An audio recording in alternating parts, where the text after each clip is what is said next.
आज जो पढ़ना है टॉपिक उसमें हम लोग सीखेंगे अर्धायु, ठीक है। अर्धायु और औसतायु दो टॉपिक आज पढ़ने हैं। दो टॉपिक है अर्धायु और औसतायु। तो पहले हेडिंग लगा लीजिए, रेडियो एक्टिव पदार्थ की अर्धायु।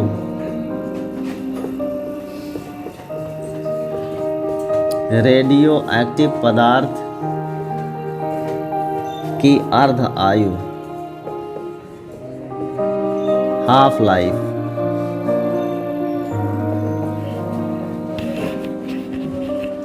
रेडियो एक्टिव पदार्थ की अर्ध आयु, half life of radio active materials.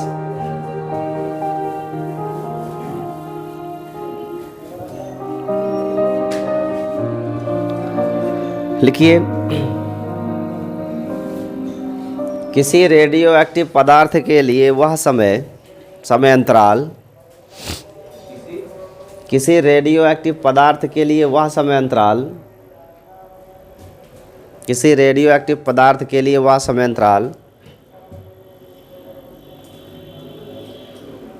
अंतराल, जिसमें पदार्थ अपनी प्रारंभिक मात्रा का आधा रह जाता है। पदार्थ अपनी प्रारंभिक मात्रा का आधा रह जाता है, प्रारंभिक मात्रा का आधा रह जाता है, रेडियो अर्धायु कहलाती है, अर्ध आयु कहलाती है, अर्ध आयु कहलाती है।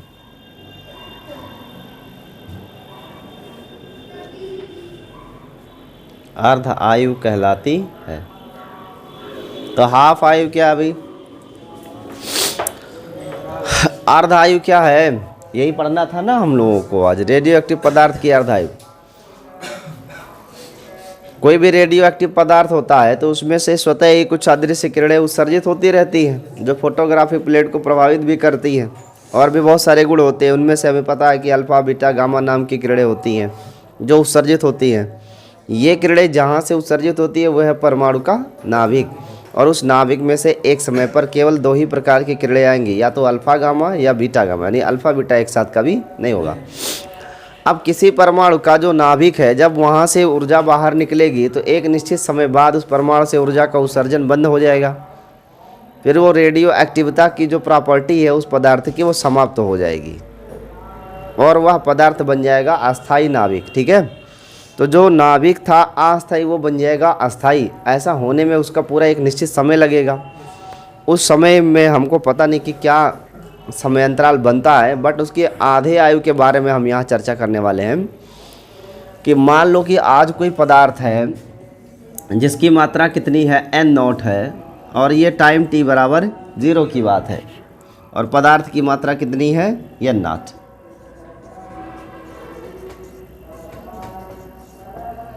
समय बीता, इसमें से अल्फा बीटा गामा किरणें निकली, उत्सर्जन होता रहा, कोई एक पेयर ऑफ रेज बनेगी, और तब ये इसका आकार थोड़ा क्या होगा, कम हो जाएगा। और ये लेकिन जो पहले अनस्टेबल था, अनस्टेबल न्यूक्लियस, अब ये क्या हो जाएगा, स्टेबल हो जाएगा, क्योंकि अब इसमें से किरणों का उत्सर्जन नहीं होगा। तो ये तो होल लाइफ की बात है। लेकिन अगर हम हाफ आयु की बात करें तो ये एक ऐसी अवस्था आएगी जिसे हाफ आयु कहते हैं, अर्ध आयु। और तब ये पदार्थ अपनी प्रारंभिक मात्रा का आधा रह जाएगा। अर्ध आयु का मतलब जिसमें आयु आधी हो जाए, यानी पदार्थ की मात्रा आधी हो जाए, और इस समय अंतराल को बोलते हैं कैपिटल टी, इसी को अर्ध आयु कहते हैं। सो हमने यही अर्धायु के लिए रिलेशन ढूंढना है, कैसे ये बनेगा। तो रदरफोर्ड एंड सोडी ने बताया था कि जो पदार्थ की मात्रा है वो n0 e power minus lambda into small T होता है। अगर मैं स्मॉल टी की वैल्यू कैपिटल टी यूज़ करता हूँ, कैपिटल टी का मतलब अर्ध आयु, हाफ आयु। अगर अर्ध आयु हम प्रयोग करते हैं तब ये n की जगह क्या लिखना पड़ेगा, एन की जगह, अर्थात एन का मतलब शेष बची हुई मात्रा, और शेष बची हुई मात्रा कितनी होगी? आधी, क्योंकि आधा अगर विघटित हो गया है तो आधा ही तो बचेगा। तो यहाँ एन की जगह क्या लिखेंगे? एन नॉट बाई 2 बराबर N naught into e power minus lambda into t. ये एन नॉट से एन नॉट कट जाएगा, सर बचेगा 1/2 is equal to e power minus lambda into t. इसको इन्वर्स कर दीजिए तो ई पावर प्लस लैम्डा हो जाएगा, और तब ये 1/2 का 2 हो जाएगा। जब भी ये पावर हमें रिड्यूस करनी हो तो लेना पड़ता है लॉग। तो लॉग लेने पर हमको क्या मिलेगा? लॉग एट बेस ई पावर लैम्डा इंटू टी, और स्मॉल टी ना लिख के अब क्या लिखना पड़ेगा? कैपिटल टी, क्योंकि अब हमने यहाँ पे क्या प्रयोग किया? समय अर्ध आयु, पदार्थ की मात्रा आधा लिए तो आयु को भी आधा लेंगे। तो यहाँ पे हमने लिखना होगा कैपिटल टी बराबर log 2 एंड एट बेस ई। ये log m पावर n लिखा हुआ है, पावर का गुणा हो जाएगा, सिर्फ बचेगा log e at base e बराबर log 2 एट बेस ई। अब ये e एट बेस ई नंबर और बेस दोनों सेम है तो इसकी वैल्यू होती है 1। तो lambda into t into 1 is equal to log 2 at base e. तो यहाँ से t की वैल्यू क्या आएगी? log 2 at base e by lambda. या रिलेशन ये लिखो, या इस log 2 की डेफिनिट वैल्यू होती है 0.6931 बाई लैम्डा। ये अर्ध आयु का फॉर्मूला है, जहाँ लैम्डा क्या चीज़ है? लैम्डा है क्षय नियतांक। कौन सा नियतांक है ये? क्षय नियतांक यानी डीके कांस्टेंट है। इसकी वैल्यू 0.6931 बाई लैम्डा होती है। ये अर्धायु का सूत्र है, आपको समझ में आया कैसे डिराइव किया गया? बहुत इजी है। रदरफोर्ड एंड सोडी के रूल में स्मॉल टी की जगह कैपिटल टी हाफ आयु यूज़ करिए, और जो शेष बची पदार्थ की मात्रा है वो कुल प्रारंभिक मात्रा का आधा यूज़ करिए, बाई 2 मिलेगा ई2, और ये आंसर हो जाएगा। इसके बाद एक और टॉपिक होता है औसत आयु या माध्य आयु। औसत आयु या माध्य आयु। ये औसत या माध्य आयु क्या होता है? ये होता है सभी नाविकों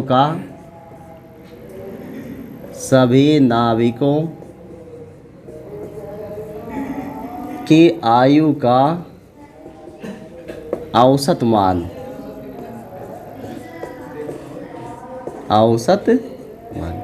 जितने भी पदार्थ में नाविक हैं उन सभी नाविकों का अपना अपना एक डेफिनेट एज होगा, और उस पूरे एज का एवरेज अगर लिया जाए तो उसको बोलते हैं औसत आयु या माध्य आयु कहते हैं। इसे टाउ से व्यक्त करते हैं। किससे व्यक्त करते हैं? टाउ से। और ये लैम्डा का जस्ट उल्टा होता है। टाउ बराबर 1 बाई लैम्डा होता है, जहाँ लैम्डा क्या चीज़ है? क्षय नियतांक है। औसत आयु टाउ बराबर होती है 1 बाई लैम्डा, जहाँ लैम्डा क्या है? क्षय नियतांक। इस लैम्डा की वैल्यू हम यहाँ से लिख सकते हैं। अगर चाहो तो लैम्डा की जगह आप लिख सकते हो log 2 बटे टी, ऐसा भी लिख सकते हैं। That is lambda is equal to log 2 by capital T.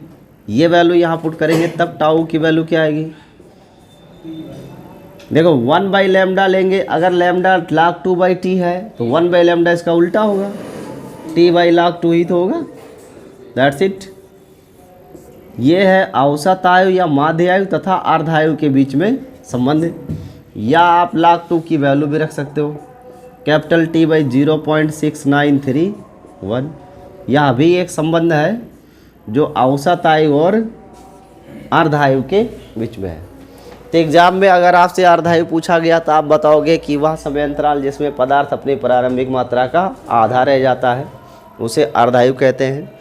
और अगर पूछा माध्य आयु क्या चीज़ है तो बताएंगे कि किसी पदार्थ के सभी परमाणुओं की आयु का औसत मान या माध्य मान ही मध्य आयु कहलाता है।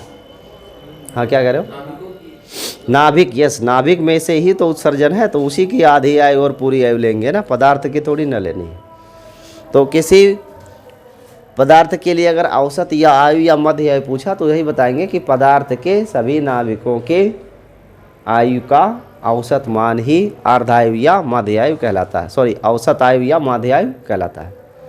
कोई डाउट तो नहीं दोनों में। रिलेशन अगर लिखता है तो ये रिलेशन आप याद कर लीजिए, इसको ऐसे मेमोराइज करके रखना, एग्जाम में 1 नंबर के क्वेश्चन बनते हैं इस पर, नोट कर लीजिए। तब आपको इसके बाद बताते हैं रेडियो एक्टिविता का मात्रक, जिसमें रदरफोर्ड, बेकुरल और बहुत सारे कॉन्सेप्ट आएंगे। तो ये टॉपिक ख़त्म हुआ। अब आपको अगला टॉपिक पढ़ाते हैं हम, रेडियो एक्टिव पदार्थ की सक्रियता। सक्रियता, रेडियो एक्टिव पदार्थ की सक्रियता, reactivity of radio active material. ये सक्रियता क्या चीज़ होती है भाई? कोई रेडियो एक्टिव पदार्थ कितना तेज़ी से किरणों का उत्सर्जन कर रहा है, वही कहलाती है रेडियो एक्टिव पदार्थ की सक्रियता, यानी वो कितना एक्टिव बचा है। अच्छा, मान लो आपसे कोई ये पूछ ले कि पृथ्वी पर आइसोटोप्स क्यों पाए जाते हैं, समस्थानिक या समभारिक क्यों पाए जाते हैं, इसका क्या उत्तर देंगे? आपको पढ़ा है ना, हाइड्रोजन के 3 समस्थानिक होते हैं, 1H1, 1H2, 1H3। तो ये समस्थानिक क्यों पाए जाते हैं? एक ही पदार्थ के 3 रूप क्यों पाए जाते हैं? कोई कारण? केमिस्ट्री वालों से पूछिए, वो इसको आपका जवाब देंगे अच्छे से, बट आप ध्यान में रखना, इसका आज तक कोई अच्छा जवाब नहीं आया है साइंटिफिक तरीके से। इसका एक है तरीका है जो एक्सप्लेन किया था अभी जल्द ही 2 साल पहले, मैंने देखा था कहीं, कोई अमेरिकन साइंटिस्ट था, उसने कहा था चूँकि पृथ्वी अकेले एक पिंड नहीं है, जब निर्माण कार्य में जब ये हमारा सोलर सिस्टम पूरा जनरेट हो रहा था तो उसमें पृथ्वी पर बहुत बड़े बड़े टुकड़ों की बमबारी हुई थी, और वो जो बाहर से ग्रह के छोटे छोटे टुकड़े आए थे जो इस पृथ्वी में धंस गए हैं। थिया नाम का एक ग्रह था और पृथ्वी एक अलग, पृथ्वी कोई पृथ्वी नहीं थी, ऐसे 2 अलग अलग ग्रह थे जो बड़े बड़े पिंड थे, वो आपस में टकराए। उसमें से जो थिया नाम का ग्रह था वो पृथ्वी के अंदर चला गया है, वो कोर में है, बैठा हुआ है, और वही ठोस है जिसे पृथ्वी का कोर कहते हैं, और बहुत ज़्यादा तप्त है, वो बहुत गर्म है, आग का गोला है, यानी इतना टेम्परेचर जितना सन में होता है उतना पृथ्वी के कोर में टेम्परेचर है। तो पृथ्वी कई छोटे छोटे ग्रहों के मिलने से बनी हुई है, इसीलिए जितने प्रकार के आप आइसोटोप्स देख रहे हो उनके वही रीजन है। समस्थानिक इसी वजह से पाए जाते हैं क्योंकि एक ग्रह पर या एक टुकड़े पर हाइड्रोजन का एक परारूप था, दूसरे पे दूसरा, तीसरे पे तीसरा। अगर वो तीनों टुकड़े एक साथ इकट्ठा मिल गए होंगे तो वो जो नया ग्रह बनेगा ना, उसमें तीनों प्रकार के गुण पाए जाएंगे। इसी कारण से समस्थानिक और समभारिक होते हैं, यही एक रीजन है, बाकी और कोई बड़ा साइंटिफिक रीजन अभी तक नहीं मिला। अभी जो हम लोग पढ़ने वाले हैं रेडियो एक्टिव पदार्थ की क्या है, सक्रियता, वो कितना एक्टिव रहता है। तो इसमें से एक लाइन आपको सिर्फ याद रखना है कि जो सक्रियता है किसकी, रेडियो एक्टिव पदार्थ की सक्रियता, ये निर्भर करती है किस पे, शेष बची हुई मात्रा पे। यानी किसी भी रेडियो एक्टिव पदार्थ की सक्रियता उस रेडियो एक्टिव पदार्थ में बची हुई शेष मात्रा की अनुक्रमानुपाती होती है। अगर प्रोपोर्शनलिटी हटाओगे तो कोई कांस्टेंट ले सकते हो आप, तो R बराबर लिख सकते हैं Kn, बट आप लोगों को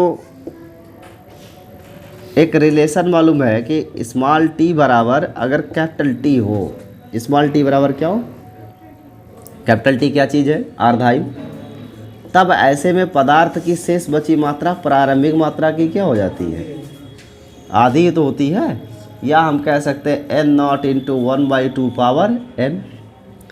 अगर मान लो एक और अर्धकाल बीत गया, 2 अर्धकाल बीत गए, तब एक अर्धकाल में आधा हुआ तो अगले अर्धकाल में क्या होगा, 1/4 हो जाएगा ना, यानी जो है उसका आधा हो जाएगा, यानी n0/2 का आधा तो हो जाएगा 1/2 का होल स्क्वायर, क्योंकि 2 दूनी 4 आ जाएगा। फिर एक और अर्धकाल बीत जाए, 3 अर्धकाल अगर पूरे हो गए तो शेष बची मात्रा दूसरे अर्धकाल में जो मात्रा आई थी n0/4, इसकी क्या हो जाएगी, आधी हो जाएगी। तो 4 दूनी 8 आएगा, और इस 8 को हम लिख सकते हैं 1/2 का क्यूब। अगर हम चौथे अर्धकाल की बात करें तो चौथे अर्धकाल में जो बची हुई मात्रा थी तीसरे अर्धकाल में, उसका आधा हो जाएगा, यानी n0/8 का क्या हो जाएगा, हाफ। तो ये n नॉट बाई 8 दूनी 16, 16 आएगा ना। 16 को लिख सकते हैं 1/2 पावर 4 एंड सो ऑन।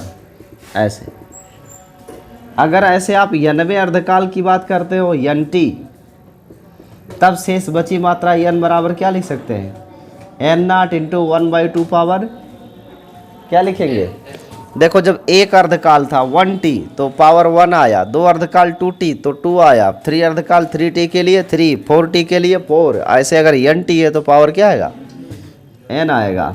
यानी n बराबर n not into 1/2 power n होता है। ये रिलेशन एक है। इस रिलेशन में हमें क्या करना है, रेडियो एक्टिव पदार्थ की जो सक्रियता है वो शेष बची मात्रा के अनुक्रमानुपाती होती है। तो यहाँ से अगर हम चाहें तो जहाँ पे n लिखा हुआ है वहाँ क्या लिख सकते हैं, kn। सो यहाँ r का डिवीजन भी तो किया जा सकता है, तो n बराबर कैपिटल R बाई k लिख सकते हैं। तो ये n की जगह क्या लिख सकते हैं, कैपिटल R बाई k बराबर n नॉट की जगह क्या लिख सकते हैं, r not by k into 1/2 power n। तो k से k कैंसिल हो जाएगा, कैपिटल R बराबर हो जाएगा r नॉट 1/2 पावर n। यही है रेडियो एक्टिव सक्रियता का फॉर्मूला। इसे नोट कर लीजिए, तब इस पे आधारित कई क्वेश्चन आपको करा देते हैं जो बोर्ड एग्जाम में काम आएंगे। देखिए अब इस सक्रियता और ये n की वैल्यू पर आधारित एक प्रश्न लगा लिया जाए जो कि आपको लिखाया गया, ठीक है। और क्या आंकड़े दिए गए हैं कि कोई रेडियो एक्टिव पदार्थ है, इसकी अर्धायु कितनी है, 30 दिन है। एक रेडियो एक्टिव पदार्थ है, इसकी अर्धायु 30 दिन है और 3/4 भाग क्या होता है, विघटित हो जाता है। तो जो विघटित भाग है वो कितना है, 3/4। ये तो विघटित हो गया, तो विघटित मात्रा जो है वो 3/4 भाग है। तो शेष कितनी मात्रा बचेगी, शेष बची मात्रा कितनी होगी, 3/4 भाग विघटित हो गया। तो इसका मतलब 4 में से 3 इकाई विघटित हो गया। कितना इकाई बचा, 1 इकाई बचा, यानी 1/4 भाग बच गया। अगर मान लो कहीं ऐसे लिखा है 2/7, तो इसका मतलब क्या है, कुल टोटल 7 भाग में से 2 भाग विघटित हो गया। कितना बचा, ऐसे ही निकालते हैं, जो बटे में रहेगा ना उसको टोटल मान लिया करो और अंश वाला जितनी राशि है उसे हटा दिया करो आप, इससे कैलकुलेशन थोड़ा इजी हो जाता है। तो यहाँ प्रश्न में जो कह रहा है कि विघटित मात्रा है 3/4, यानी 3/4 भाग वो अपने पूरे द्रव्यमान का विघटित हो जाता है। तो बचा कितना, 1/4। अब प्रश्न में पूछा गया है कि इसकी क्या क्या ज्ञात करने हैं, 6 नियतांक निकालना है और हाँ कितने समय बाद ये विघटन हुआ है, यानी समय भी पूछा है। स्मॉल t की वैल्यू कितनी होगी, यानी कितने समय बाद वो 3/4 भाग विघटित हो जाएगा। और दूसरा पूछा है कि 6 नियतांक की वैल्यू क्या है, यही क्वेश्चन है आपका। लैम्डा की वैल्यू भी निकालनी है। और हम लोग जानते हैं कौन सा फार्मूला लगाना है, फार्मूला n बराबर n नॉट 1/2 पावर n ही लगाएंगे। n क्या होता है यहाँ पे, मूल मात्रा नहीं, n होती है शेष बची हुई मात्रा, और n नॉट क्या होती है, मूल मात्रा होती है। तो विघटित मात्रा है 3/4 भाग, यानी जो n नॉट प्रारंभिक मात्रा है उसका 3/4 भाग क्या हो गया है, विघटित हो गया है। तो शेष कितना बचा था, 1/4 भाग ही तो बचा था प्रारंभिक मात्रा का। तो इस n की जगह क्या लिखना, 1/4। तो याद रखिएगा इस समीकरण में जो n होता है ना वो विघटित मात्रा नहीं लिखी जाती, शेष बची हुई मात्रा यहाँ लिखी जाती है, बराबर n not into 1/2 power n। तो n नॉट कट जाएगा, 1/4 को लिख सकते हैं 1/2 का होल, और इधर 1/2 पावर n है। तो अब दोनों के आधार बराबर हैं तो घातें भी बराबर होनी चाहिए। तो स्मॉल n की वैल्यू क्या आ गई, और स्मॉल टी बराबर क्या होता है, एन टी, तभी तो ये आता है ना, स्मॉल टी बराबर एन टी। यानी समय कुल अगर पूछा जाए तो पूरा समय स्मॉल टी बराबर हम कहेंगे यन। यन मतलब कितने अर्धायु, 2 अर्धायु, और एक अर्धायु का समय कितना है, 30 दिन। तो 60 दिनों में ये अपने प्रारंभिक मात्रा का 3/4 क्या होगा, विघटित हो जाएगा, या ये कहें कि 60 दिन बाद सिर्फ 1/4 भाग बचेगा। दोनों तरीके से बोल सकते हो। 60 दिन बाद या तो 1/4 भाग बचेगा ऐसा बोलो, या 60 दिन बाद या 60 दिन में 3/4 भाग विघटित हो जाएगा। फिर पूछा क्षय नियतांक बताओ। क्षय नियतांक तो हम जानते हैं कि क्षय नियतांक का क्या संबंध होता है। क्षय नियतांक लैम्डा बराबर होता है 0.6931 by what, capital T. Capital T क्या, अर्धायु। तो 0.6931 में आप 20 से डिवीजन कर 30 से, क्योंकि यहाँ प्रश्न में 30 दिन दिया हुआ है, तो इतना प्रतिदिन होगा इसका मात्रक। भाग करेंगे तो 0.0231 विघटन प्रति दिन आएगा। यानी एक दिन में इतनी मात्रा विघटित होती है। तो ये एक न्यूमेरिकल हो गया अच्छा खासा आपका, इस टॉपिक पर नोट कर लीजिए। फिर और बताते हैं आपको। एन नॉट तो प्रारंभिक मात्रा है, उसमें लाना क्या मान लेते हैं 1/4 तो रहेगा ही ना, क्योंकि जो 1/4 भाग बच रहा है वो प्रारंभ, वही तो मैं बता रहा हूँ, सुनो तो सही आप। ये जो 1/4 भाग लिखे हो तो 1/4 भाग किसका, प्रारंभिक मात्रा का ही तो प्रारंभिक मात्रा एन नॉट नहीं लिखते हैं। तो जो शेष बची मात्रा है वो एन होती है, और शेष बची मात्रा है 1/4 नॉट। वो चीज़ यहाँ लिख दिया मैंने, नोट कर लीजिए।